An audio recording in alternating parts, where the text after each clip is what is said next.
नमस्कार दोस्तों। हमारे शास्त्रों और पुराणों में बहुत सारे चमत्कार है, रहस्य है, लॉजिक है।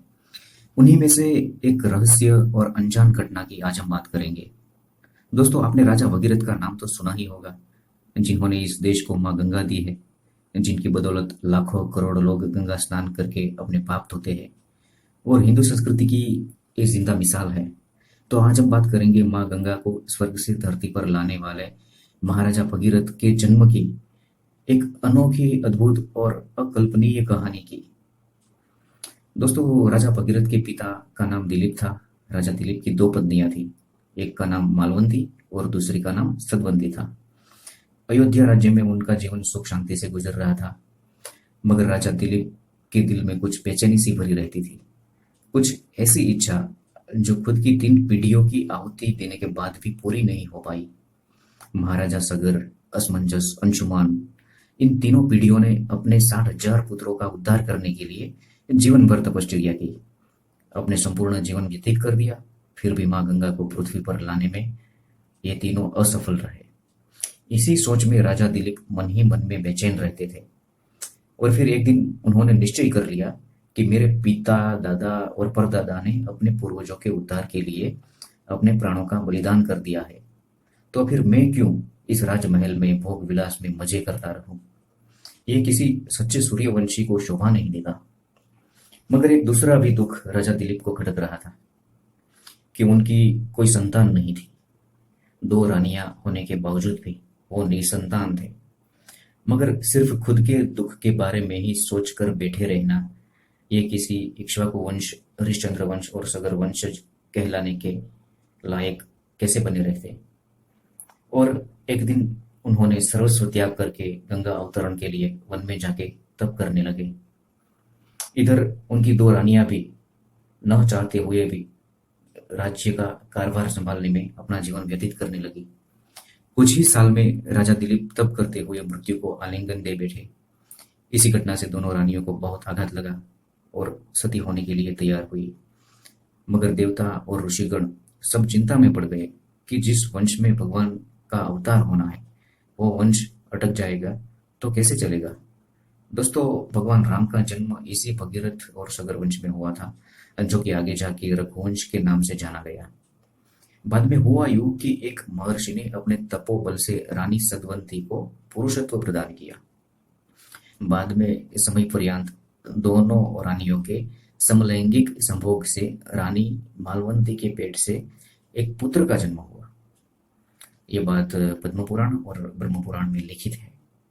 दोस्तों, शास्त्रों और पुराणों में जो कथाएं होती हैं वे बहुत ही गूढ़ रहस्यों से भरी हुई या तो किसी रूपक के अर्थ में होती है। जैसे कि सम्राट मांधाता का जन्म उनकी पिता के कोख से हुआ था। हनुमान जी के पसीने से मछली को गर्भ रहा और मकरध्वज नाम का पुत्र हुआ। ऐसी तो हजारों घटनाएं हैं जिन्हें सिर्फ चमत्कार के रूप में नहीं स्वीकारना चाहिए। उनको समझने के लिए विवेक, बुद्धि, तर्क शुद्ध मन और बुद्धि प्रामाण्य होना चाहिए। दोस्तों, अब हुआ यूं कि सगर वंश में पुत्र का जन्म तो हुआ, मगर इस बालक के अंदर सिर्फ लहू और मांस ही था, हड्डियां नहीं थी और वाचा भी टेढ़ी मेढ़ी थी। इस बालक का नामकरण हुआ, भगीरथ नाम रखा गया। भगीरथ जब बाल अवस्था में थे तो उसी दौरान ऋषि अष्टावक्र अयोध्या पहुंचे। अष्टावक्र ऋषि के सभी अंग टेढ़े मेढ़े थे, इसलिए उनको अष्टावक्र कहा जाता था। उनको देख के भगीरथ ने ना तो उनका स्वागत करने आए और ना ही अपने हाथ पैर से कोई हाव भाव दिखाया, सिर्फ उनका संबोधन किया, और वो भी अपनी टेढ़ी मेढ़ी जबान से। क्योंकि भगीरथ के शरीर के अंदर सिर्फ लहू और मांस ही था, और सिर्फ लहू और मांस वाला शरीर खड़ा कैसे रह सकता है। उनके लिए शरीर में हड्डियां होनी चाहिए। भगीरथ के ऐसे वर्तन से महर्षि अष्टावक्र को बहुत गुस्सा आया और श्राप देते हुए कहा कि यदि तू मुझे चिढ़ाने के लिए खुद के शरीर और वाणी को ऐसा दिखा रहा है तो तू भस्म हो जा, और यदि तू सच में ऐसा ही है तो तू संपूर्ण स्वस्थ हो जा। और ये महर्षि अष्टावक्र का श्राप भगीरथ के लिए आशीर्वाद साबित हुआ। वक्त के चलते ये बालक भगीरथ, शक्तिशाली युवान भगीरथ, फिर योद्धा भगीरथ और राजा भगीरथ बना। अपनी माताओं के द्वारा अपने पिता, दादा, परदादा और पूर्वजों की कहानी सुनी, और अपने पूर्वज 60,000 सगर पुत्रों के उद्धार हेतु गंगा अवतरण कार्य में जुट गए। दृढ़ मनोबल, निश्चित ध्येय के परिणाम स्वरूप ब्रह्मा, शंकर और माँ गंगा भगीरथ के तप से प्रसन्न हुए और सगर पुत्रों के उद्धार के लिए माँ गंगा स्वर्ग छोड़ के भगवान शंकर की जटा से गुजरते हुए पृथ्वी पर आए। महाराजा सगर, असमंजस, अंशुमान, दिलीप और दिलीप के पुत्र भगीरथ, ये 5-5 पीढ़ियों तक तप चला है, तब जाके माँ गंगा हमें मिली है। ये बात भारतवासियों को हमेशा स्मृति रहनी चाहिए। पूरे भारतवर्ष में इसी सूर्यवंशी क्षत्रिय सगर समाज के लोग बसे हुए हैं। दोस्तों, भगीरथ की जन्म जयंती है वो कुछ लोगों ने गलत दिन पे मनाई है। आपको बता दें कि भगीरथ जयंती भारत समेत और 6 से 7 देशों में मनाई जाती है। भारत के भिन्न भिन्न राज्यों में भगीरथ जयंती अलग अलग दिन पे मनाई जाती है। बंगाल में मकर संक्रांति के दिन, हरियाणा में गंगा दशहरा के दिन, उत्तराखंड में गंगा सप्तमी के दिन और गुजरात में रक्षाबंधन के दिन, सभी जगह अलग अलग दिन पर मनाया जाता है। बाकी गुजरात में रक्षाबंधन और भगीरथ जयंती को दूर दूर तक कोई भी संबंध नहीं है। दोस्तों, भगीरथ जयंती का सही दिन है चैत्र सुद पूनम।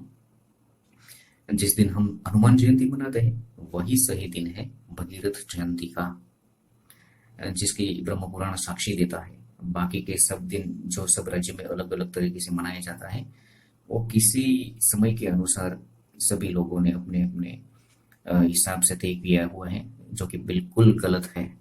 भगीरथ जयंती यानी चैत्र सुद पूनम, जिसे हम हनुमान जयंती के रूप में मनाते हैं, वही दिन है सही दिन भगीरथ जयंती का। ये सारी बातें हमने पद्म पुराण, ब्रह्म पुराण, कृतिवास, रामायण और भागवत पुराण के रेफरेंस के द्वारा ली है। वीडियो देखने के लिए बहुत बहुत धन्यवाद। जय भगीरथ।